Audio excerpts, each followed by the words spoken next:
Here is my Arsenal West Ham preview. If you enjoy this video, it'd be great if you could head over to the YouTube channel and subscribe. And this should be a pretty simple task for Arsenal, and that is purely off the fact that they are the better team going into this game. West Ham haven't had their best of time this season. They've struggled at points.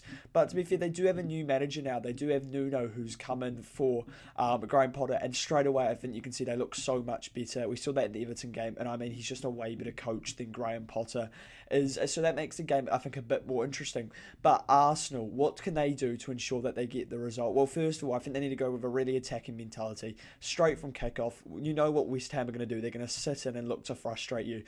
West Ham have actually had a very good record against Arsenal away from home in the past, and they've had an especially good record in the last two games where they've won the last two, showing that West Ham have the ability to cause an upset or cause maybe a result that you wouldn't expect, because West Ham did this last season when you wouldn't have expected it to happen.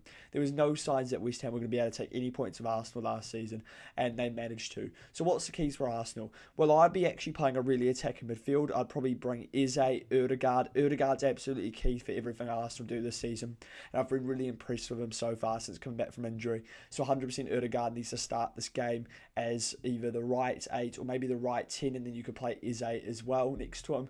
And then if you're not going to play Eze in the midfield, you 100% play him off the left, and your midfield would then be Ødegaard, Rice and Zubimendi, then you would have Eze off the left, Saka off the right, and you'd have Gyökeres up front. But I think you can be a bit more risky in the midfield because Arsenal's defence is the best in the league, so you can afford to make those sort of different changes. And also, it's just the mentality of the players. Don't make them go, don't be too worried about conceding, because you can score 2 or 3 goals against this West Ham side. It's all about putting the ball in the back of the net. And I actually think Arteta's starting to learn this. I think he's starting to show a bit more of an attacking mentality.